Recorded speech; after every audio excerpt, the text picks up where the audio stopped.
So, what is the one thing that is killing your marriage? I want to talk about today the one thing that has killed over 90%. In fact, it can be even researched. It can even be proven that 90% chance your marriage will end because of this one thing. You want to know what it is?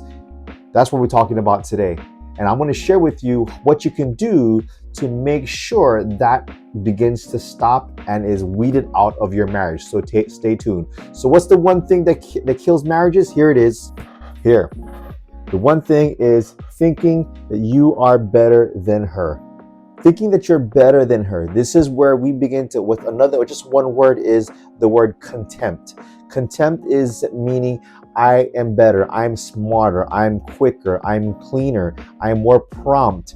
I am more. When you have a condescending, looking down mentality and mindset towards her, there's a 90% chance that if that's a mindset that you hold with your wife, there's a 90% chance that your marriage will end in divorce if this is the mindset that you have.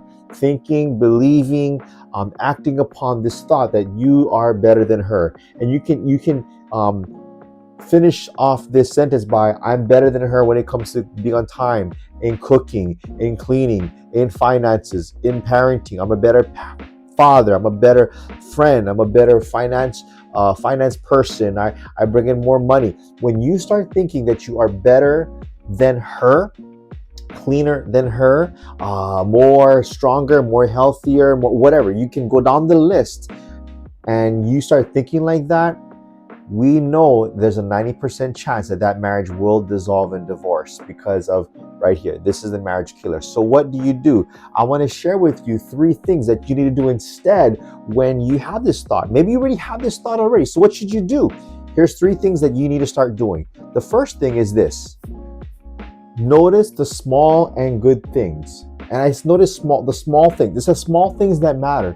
When you notice things like the way she does her hair, the way she does her makeup, the way she takes care of your kids, the way she handles the finances, the way she goes for walks, and the way she talks, and the way she gave you that hug or that pat on your butt. You know what I'm saying? The things that the way she talks, or the way she tells jokes. Whatever it may be, you need to notice the small things.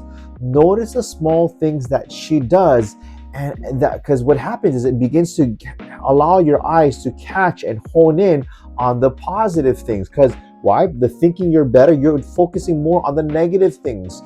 She doesn't do this. She doesn't do that. She's always like this and she's never like that. Why? Because the marriage killer mindset is that you're thinking you're better than her in those areas. What this does is you're beginning to train your mind and train your eyes towards thinking about the small things, the good things that she does, the positive things that she does. The second thing is to praise her for those things. So the first one, we're training our eyes to notice. But now we need to act upon those observations and to praise her. Babe, great job. Babe, I love how you do this. I love the way you do your hair. I love the way you talk like this. I love the joke was hilarious. I love the way you make breakfast for me. Begin to praise her for those things. Again, what gets praised gets repeated. Let me say that again. What gets praised gets repeated. And so it's so important for us as the husband to begin to identify those positive, good things, as small as it is, right? We're not looking for the big, grand stuff. If those happen, awesome. Bring observations and highlight those things and praise her for those things. But when those things don't happen, she doesn't do those big, I don't know what the big things are for you, but those small things are what we were looking for, because we're trying to train our mindset from moving away from contempt towards cultivating a heart of appreciation, right? Noticing those small good things, praising her for those small good things. And the third thing is this: appreciate her for those things. It's important for us to appreciate her for those things that you observe. You notice the small things. For example, maybe she makes breakfast, but she always makes breakfast for us, Frank. Hey, praise it and appreciate it. Babe, thank you so much for making breakfast for me. I really appreciate you doing that. It just helps me a lot in preparing me for my day. Or babe, man, that smile you gave me, that look you gave me, you know what I'm saying, right? That look you gave me, man, I appreciate that. It made my day. It lit me up. I got so excited, right? We need to appreciate her. We praise her and appreciate her, right? Maybe we go from noticing to appreciating, or noticing to praising. It doesn't matter. The biggest thing in this is you notice it and you make mention of it. It's so important to notice and mention. And those mentions could be praising her, like, good job, babe, thank you so much, and appreciating her. Honey, I thank you so much for whatever it may be. It's important to do this. When we do this, we start moving away from this mentality and mindset of a marriage killer to having this mindset and mentality of a marriage maker. These are what those marriages do that are healthy. The marriages that are strong, that are healthy, they do these small things.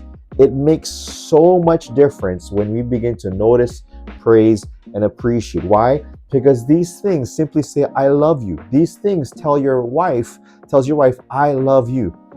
In fact, if you look at this video here, I want to go into a little more detail about the simple things you can do to say, I love you.